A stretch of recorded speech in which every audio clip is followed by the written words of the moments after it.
Can you guess what tragedy of loyalties that both Joseph Stalin and Ben Franklin experienced?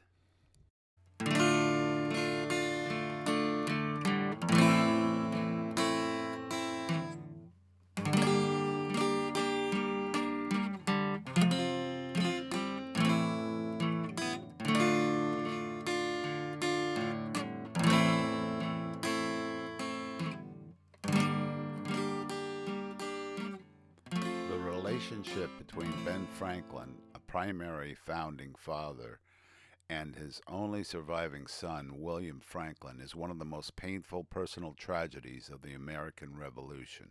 For decades, their bond was exceptionally close. William assisted his father with his famous kite experiment, accompanied him on diplomatic missions to England, and benefited from his influence, which secured him the prestigious position of Royal Governor of New Jersey in 1763. This closeness, however, was predicated on a shared devotion to the British Empire. When the imperial relationship fractured, the personal one did as well. As Ben Franklin embraced the patriot cause and signed the Declaration of Independence, William remained fiercely loyal to King George III. William's refusal to renounce his allegiance led to his arrest and over 2 years' imprisonment by the revolutionary forces. This political chasm proved irreparable. Benjamin was so deeply hurt by his son's betrayal of the American cause and what he perceived as a personal attempt to undermine his work that he emotionally and publicly disowned his own son. Following his release in a prisoner exchange, William was exiled to London, where he spent the rest of his life. Father and son met only once more in 1785 to settle legal and financial matters. The meeting was brief, formal, and offered no true reconciliation.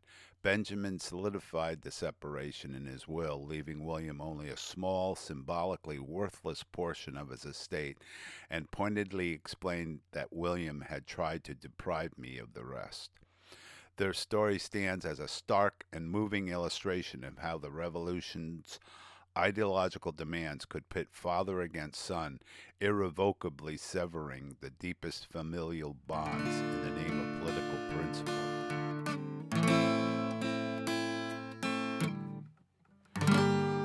Yakov D., I won't try and pronounce his name, was the firstborn son of Joseph Stalin in his first marriage. In the summer of 1941, Yakov, then a senior lieutenant in the Red Army, was captured by German forces during the Battle of Smolensk. The Nazis immediately exploited his capture for propaganda, dropping leaflets over Soviet lines featuring his photo to demoralize Russian soldiers. However, the true tragedy came when the Germans, likely after the defeat at Stalingrad, offered the exchange of Yakov for Field Marshal Frederick Paulus, the highest-ranking German officer captured by the Russians. Stalin's alleged reply, which became a defining moment of his brutal public persona, was a chilling refusal. "I will not trade a marshal for a lieutenant," or sometimes rendered as, "I will not trade a marshal for a soldier." Stalin's refusal was not just a denial of a son, but a cold assertion of state principle, declaring that Soviet soldiers were expected to fight to the death, and those captured, even his own son, were considered a disgrace or even a traitor under his order number 270. Yakov, held in Sachsenhausen concentration camp, was reported driven to despair by his father's abandonment.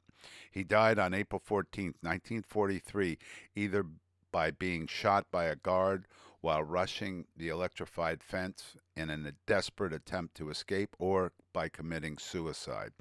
Stalin's ultimate refusal to save his own flesh and blood showcased the dictator's monstrous prioritization of political dogma over any semblance of paternal feeling.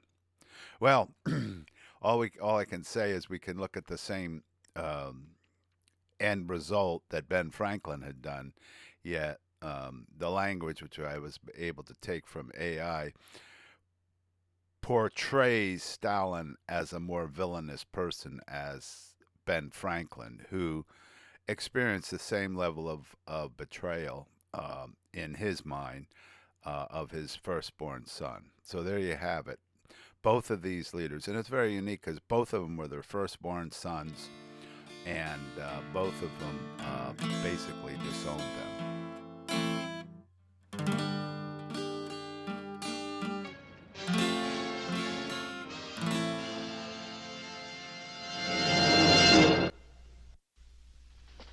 I hope you'll be with us next week.